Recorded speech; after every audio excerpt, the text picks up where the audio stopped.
আছেন? দরজাটা খুলেন।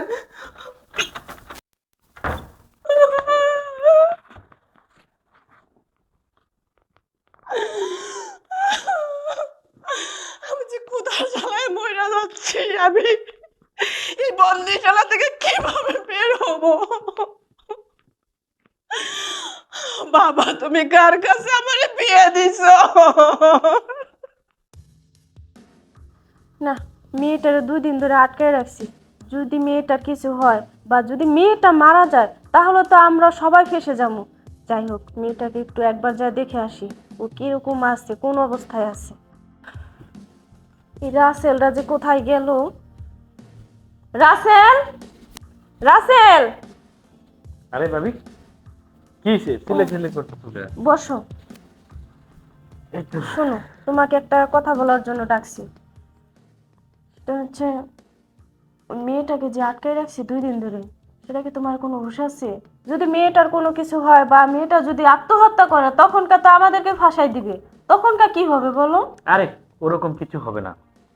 না, তুমি এরকম কোনো কিছু হবে না এটা বললে হবে না। চলো আমরা একবার দেখে আসি। ঠিকই বলেছো, আমি যেতে পারবো না ভাবি। তাহলে তুমি যাও, আমি যাব? আর কিছু খাবার টাবার নিয়ে যাও, বুঝছো? 2 দিন ধরে তো মনে হয় কিছু খাচ্ছে না। না। তুমি যাও। আচ্ছা ঠিক আছে, তাহলে তুমি এখানে বসো, আমি ওর জন্য কিছু খাবার নিয়ে তারপরে যাই। আচ্ছা যাও। আচ্ছা। আর বাঁচলে বাঁচুক, মরলে মরুক, কি হবে আমার? থানা পুলিশ করবে? করো। এরকম থানা পুলিশ অনেকগুলি খেয়েছি আমি। আমার কি পয়সা কম আছে? দেখি ফ্রিজে কি কি আছে। আচ্ছা তো, যাই হোক, এগুলোই নিয়ে যাই। নিয়ে যাই, ওই খাবারটা দিয়ে আসি।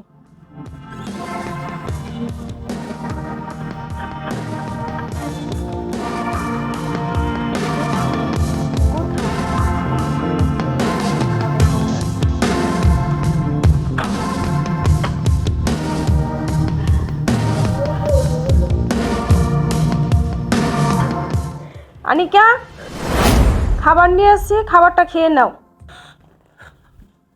খাবারটা খেয়ে নাও। আমি খাবার খাবো না? আপনারা 2 দিন ধরে আমার রুমে আটকায় রাখছেন। ভালোবাসা দেখান না? 2 দিন ধরে আমার না খাওয়া রাখা। আয় চুপ। খাবার নিয়ে আসছি, খাবার খাইবা, এত কথা বলো কেন?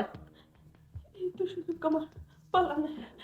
এখন যদি না পালাইতে পারি তাহলে আমি আর পালাইতে পারবো না। কি কথা কি কানে যাচ্ছে না? তোমাকে খাইতে বলছি, খাইতেছে না কিসের জন্য? খেতে বসো। আমার মাজাটা মনে হয় ভাঙ্গা ফেলাইছে ওই দজ্জাল বউ। একটা বিয়ে করে আনছে দজ্জাল। রাসেল, রাসেল, কি ভাবি? আমার মাজা ভেঙে গেছে, তোমার বউ ধাক্কা দিয়ে ভেঙে ফেলেছে, দেখো। উহ,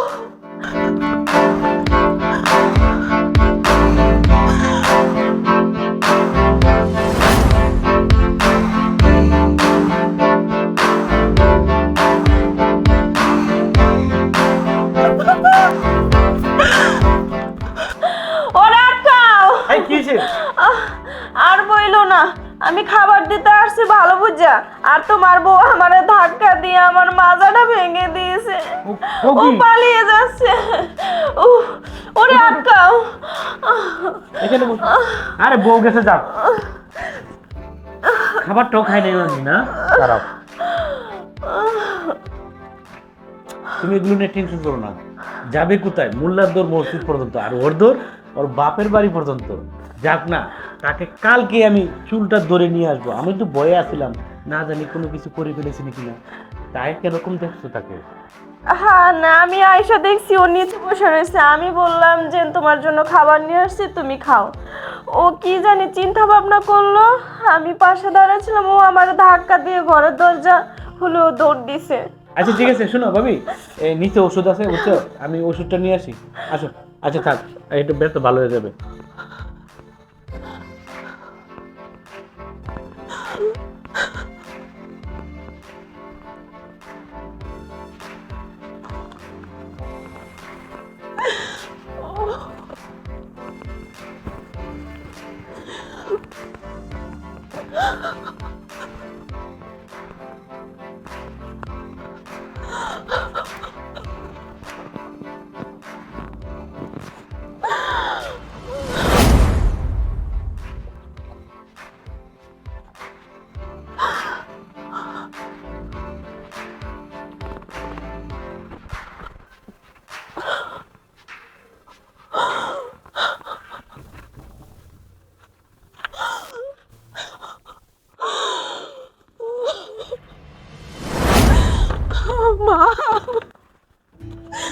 আরে আপু, তুই আসছিস?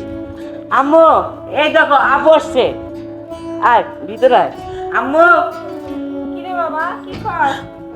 এই যে আপু আসছে। মারে তুই কেমন আছোস? কি রে মা, কি হয়েছে? কাছে আছোস কে? হ্যাঁ, কি হয়েছে? বাবাজি কই? হ্যাঁ আপু, দুলাভাই কোথায়? দুলাভাই কিন্তু দেখছি না। কি রে মা, কানবি? কিছু কবি নাকি? মা, মা গো, আমার সর্বনাশ হয়ে গেছে মা। কি কর? আম্মু, ওকে ভিতরে নিয়ে চলো। হ বাবা, চ চ মা, ভিতরে চল চ। আপু। মারে ব কি হয়েছে রে মা? তোর এই অবস্থাটা পাগলের মতো হয়ে গেছিস গে। হ্যাঁ আপু, মারে সব খুলে বল তুই, কি হয়েছে তোর? মা গো, তুমি আমারে কবে বিয়া দিয়েছো গো মা? আরে মা, ভালাই তো পরিবার। মা গো, আমার উপরে যে পরিমাণে অত্যাচার করছে গো মা, ও নেশা করে করে রোজ আমারে মারতো। এরপর ওর বাবির সাথে ওর সম্পর্ক। এদি কি কস মা? ঘটক সত্যি এদি কিছুই কয় নাই। মা গো, তুমি জানো না, আমারে 2 দিন যাবত মাইরা রুমের ভিতর আটকায় রাখছে। আমারে কিছু খাবার দেয় না মা। মা গো, আমি ক্ষুধার্ত গো মা। আমারে কি পরিমাণ মারছে, সব ফুলাইয়া ফেলছে গো মা। মা, তুমি জানো, আমি অন্তঃসত্ত্বা, আমি মা হতে চলেছি কি। কি বলিস আপু, আমি মামা হবো? তুই চুপ থাক। এটা কি কস? এটা কি কস তুই? আমি অনেক কষ্ট করে ওইখান থেকে পালাই আসছি তোমার কাছে। আমার মাইয়া সংসারটা শেষ গো।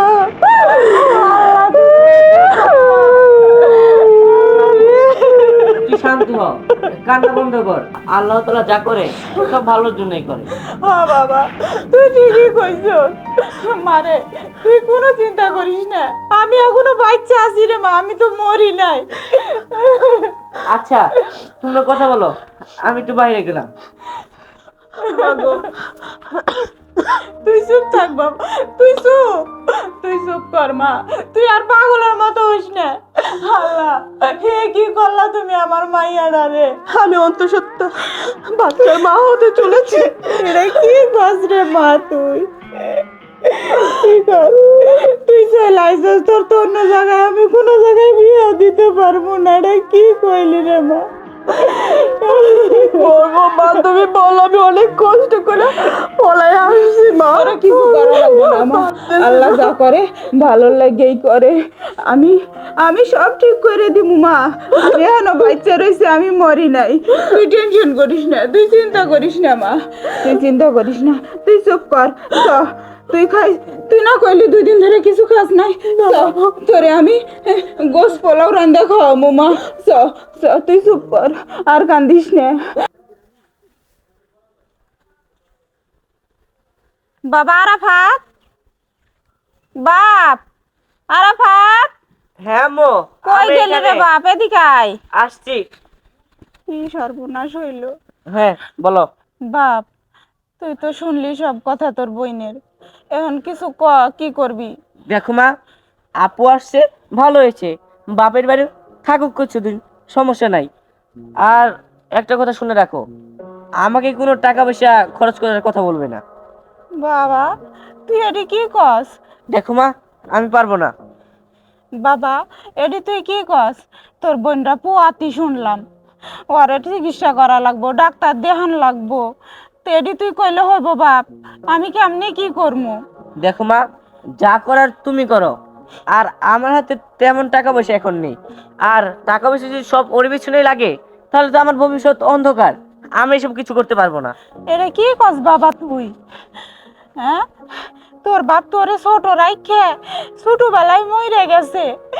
ও তোরে চাকরি করে লেখাপড়া শিখাইয়ে বড় কইরে তোরে বিদেশ পাঠাইছে। আজ তোর বোনের বিপদ, আজ যদি তুই না দেইস বাপ, তাহলে কি না দেখবো? দেখো মা, আমি অনেক কষ্ট করে